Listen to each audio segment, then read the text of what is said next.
Rajkot game zone જેવી ઘટના ધાંગ્રધા શ્રીજી હોસ્પિટલમાં બનશે તો જવાબદાર કોણ? હાલ ગુજરાતભરમાં રાજકોટ ગેમ ઝોનમાં નહીં જે કરુણાંતિક સર્જાણી તેના ઘેરા પ્રત્યાઘાતો સામે આવી રહ્યા છે ત્યારે સુરેન્દ્રનગર જિલ્લા ધાંગ્રધા શહેરમાં પણ ફાયર સેફટીના અભાવ સાથે અનેક બિલ્ડિંગો, ખાનગી હોસ્પિટલો અને કારખાના ઊભા હોવાની વિગતો મળી રહી છે. ખાસ કરી ધાંગ્રધાની શ્રીજી મલ્ટી સ્પેશિયાલિસ્ટ હોસ્પિટલને ગત વર્ષે પણ મહિનામાં 3 નોટિસો ફાયર સેફટી સંબંધિત મળી હોવા તેમ છતાંય શ્રીજી હોસ્પિટલના રાજકીય નેતાઓ સાથે ખરાબો ધરાવતા સંચાલકો નિયમોને ઘોળીને પી જાય છે.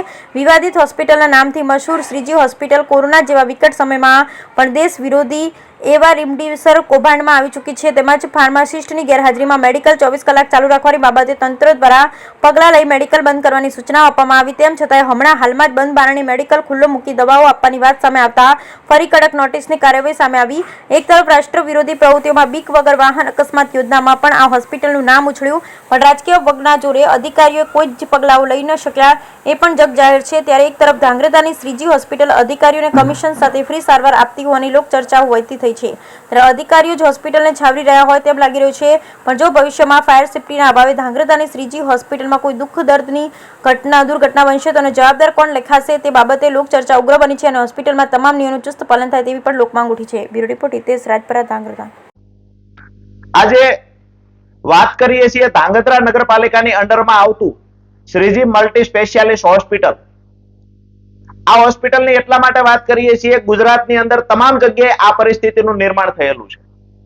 ધાંગધ્રાનું જે શ્રીજી મલ્ટી સ્પેશિયાલિસ્ટ હોસ્પિટલ 2018માં શરૂઆત કરવામાં આવેલી, ત્યાર પછી હોસ્પિટલ એનઓસી વગર ચાલતું રહ્યું.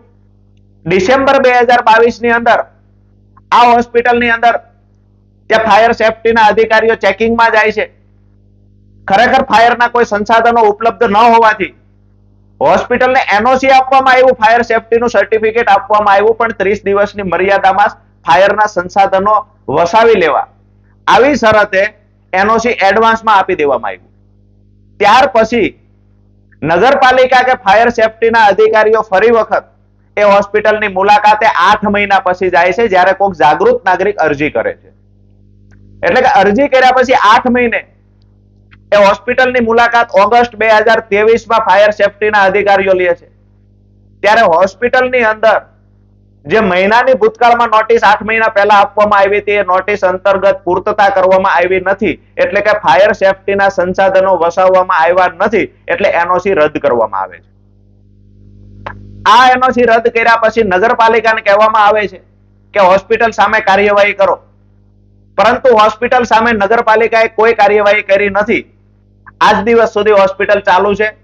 મહત્વની વાત એ છે કે આ જ હોસ્પિટલને જ્યારે ડિસેમ્બર 2023 ની અંદર એક આરટીઆઈ એક્ટિવિસ્ટ રતનસિંહ ડોડિયા નામનો માણસ ત્યાં આરટીઆઈ કરે છે. ખરેખર હજારો લોકો શ્રીજી હોસ્પિટલમાં રોજ મુલાકાતે આવતા હોય છે, અનેક દર્દીઓ એડમિટ હોય છે, તો શ્રીજી હોસ્પિટલ પાસે ફરી વખત એને એનઓસી લીધું મેળવ્યું છે ખરા?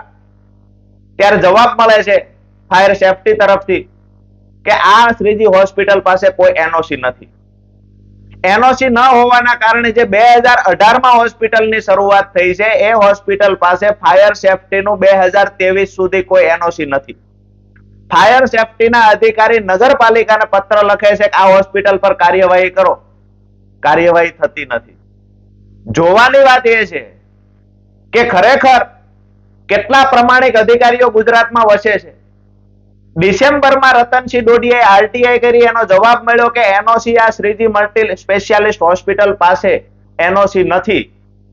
એનો જવાબ મળ્યા પછી રિજિયોનલ ઓફિસર જે અમદાવાદ બેસતા હોય છે, જેની અંડરમાં તમામ નગરપાલિકાઓના ફાયર સેફટીનો વિભાગ જેની અંડરમાં આવે છે, ત્યાં ફરિયાદ દાખલ કરવામાં આવે છે કે ધાંગધ્રાની શ્રીજી મલ્ટી સ્પેશિયાલિસ્ટ હોસ્પિટલમાં એનઓસી નથી, જે અમને આરટીઆઈમાં આપના વિભાગ દ્વારા જવાબ મળ્યો છે. એ અધિકારીઓની ટીમ 16 ફેબ્રુઆરીએ